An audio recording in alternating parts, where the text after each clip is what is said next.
Hi, and welcome to another HMC HealthWorks podcast. I'm Megan Stakowski, and with me today is Monique Sullivan, second grade teacher at Spring School in the town of East Hampton, New York. Thanks for joining us today. Thanks, Megan. Thanks for having me. So I hope you are enjoying a very well-deserved summer after a COVID school year last year. Are you having a good time? Yes, just hitting the beach, enjoying time with the kids, and just trying to decompress and take the time for a little self-care. Mm, yes, I'm glad you're doing so. And the school year is approaching, however, very quickly for some teachers and students around the US. It starts up in mid-August, sometimes after Labor Day. But I thought it would be a good idea to connect with you and kind of fill out what you're feeling about the upcoming year. Yeah, I mean, um, it's still hard to sort of say exactly how we're feeling because I think a lot of it sort of hinges on what the protocol is going to be for the upcoming school year. So, definitely staying tuned into the New York State DOH and also CDC and just seeing what their recommendations are for the upcoming school year. That's really going to sort of drive what instruction is going to look like and the setup of our classroom, and just sort of what sort of social emotional pieces we'll need to have in there for both students and staff. So definitely looking to see what is going to be put in place. Do you have any idea when that's going to be decided?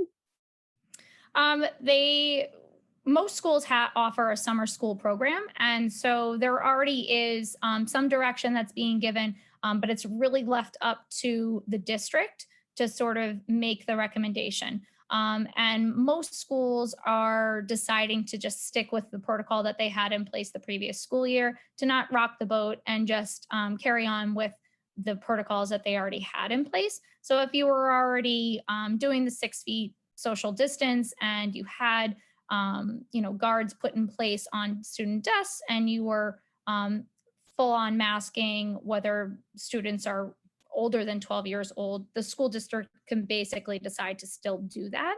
But they are given the opportunity to have any students that are vaccinated unmask. But I haven't seen that change happen at spring school yet. Okay. Yeah, so there's still kind of a lot up in the air, which is makes it a little hard to prepare. Exactly. Do you have any idea how your students are feeling? I think that they're probably enjoying the break as well. So I would like to think that they are sort of checked out from school and just enjoying their time at home with their families and getting outside, and just having fun with friends and family. But there's definitely the concern of how they are still dealing with what we went through last year. Um, I think it was definitely traumatic for everybody, the entire world.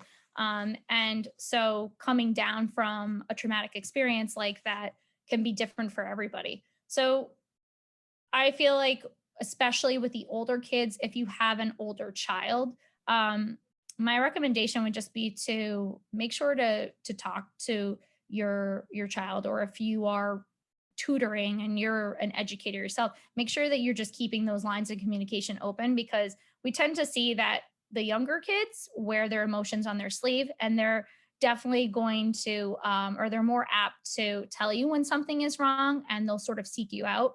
But the older kids, like middle school aged high school kids, they keep a lot of stuff in. And so just making sure that those lines of communication are always open. So if they feel like they need to talk to you about something important, or they're really hurting or having a hard time dealing, they know that it's a safe space to do so.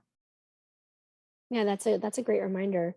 And really thinking about the students and really meeting them where they're at in this coming year. Do you anticipate any accommodation for possible learning loss from last year? Yeah, I mean, I know at spring school we did a lot of assessments at the end of the school year, which is very typical for us. So it wasn't anything different than what the students were used to, but we really had to take a closer look at those assessments and see what sort of, was there any learning loss, and if there was, was that across the board, or was it more at one particular grade level, or here and there.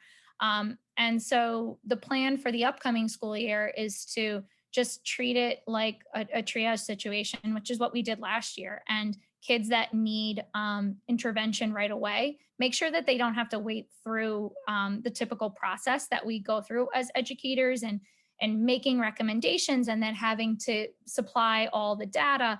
Now they're just going to get that intervention right away and not have to wait. So yeah, we are going to have to make accommodations, but I think that everybody's figuring out that we need to make sure those accommodations happen right away rather than waiting for them to take place. Mhm. You mentioned doing like a triage last year. Can you tell us more about that? Yeah, so we had to sort of manipulate our schedules a little bit, but what we did was we had a double dose of reading. So we just found that the content where most students were struggling and where most of the learning loss occurred was in literacy. And so we made sure to implement 2 periods of reading. Would have a reading specialist actually push into the classroom one of those reading periods, and either take a group of students out to give them a little bit more individualized attention, or do sort of like a co-teaching situation where we would sort of split the classroom and all be kind of be hopping around from student to student, but still teaching the same content and the same lesson. That's so interesting. I'm glad you're continuing that this year as well. Yeah, I mean, we only saw good things come from it. Mhm. So I think, it's hard not to also look at the silver lining and the good things that have come from our experience with COVID. And so I think that was one of them. And we saw a lot of progress made with in students reading by keeping that type of format. And so to carry it over only made sense. Absolutely. So, building on that, what other tricks or tools do you feel like you'll use that this year that you came up with last year, along with the triage? So typically, most teachers are type A individuals. I'm certainly one. We fuel off of like being organized and just having everything in place.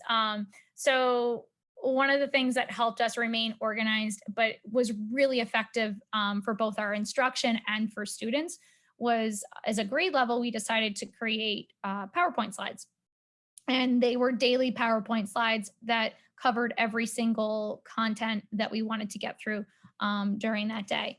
And what was helpful about it was that not only did it keep us on track and making sure that we covered the material that we needed to cover that day, it also we made sure that we were staying together as a grade level. So what we were getting in my class, you were also getting in the other 3 second grade classes, and that just really streamlined the whole teaching process. And then when students got quarantined, which would be for 14 days, that then got reduced to 10 days, but that's a significant amount of time to be out of the classroom. You're able to just take that PowerPoint slide and then submit it to their Google Classroom. So they weren't losing out. It's definitely not the same thing, but they were able to keep up with the content that we were reviewing or going over in the classroom.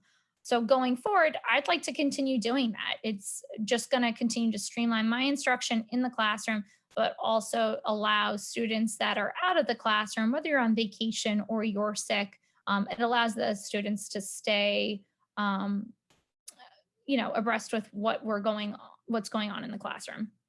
Right? It really leans into your type A planning and organization Yes. as well. Yeah. So, no, that's a great idea. It keeps everyone on board, right? You said across the grade, Exactly. the grade level. So, yeah, that sounds smart. Okay, well, let's end on a high note. I mean, tell me about something positive, that has really come out from teaching in the pandemic.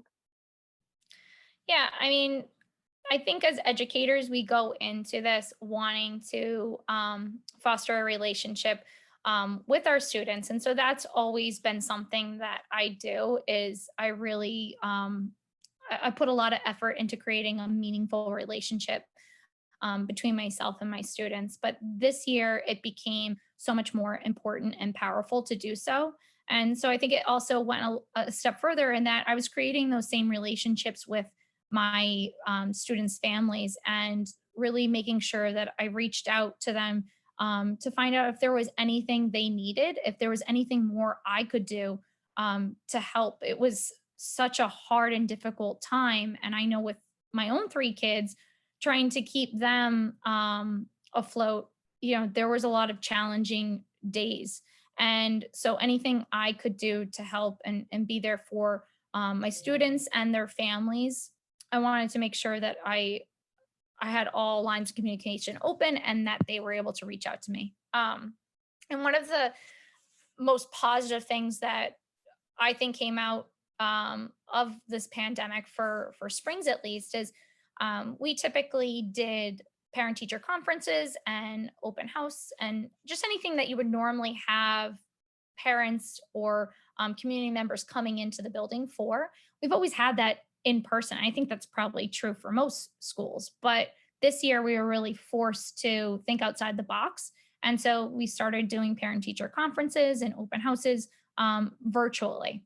And I was able to get 100% of my parents to attend those events because we offered it in a way where even if you are working two jobs, you could step away for 10 or 15 minutes and you might be, in the back of the restaurant that you're working at, just videoing in with me and just getting a little bit of a snapshot of what's going on with your child and what they're doing in the classroom. So that just was very powerful. And I think that parents are appreciated it. And I know we'll continue that as an option for the upcoming school years. That makes a lot of sense. Anytime you can have that connection, not just with the student, but also with the family, I can imagine that goes a long way. So, well, thank you so much, Monique, for your time. I wish you the best upcoming school year. I hope it goes very smoothly for you. Thank you. Me too. And thanks everyone for listening. Stay tuned for more HMC HealthWorks podcasts.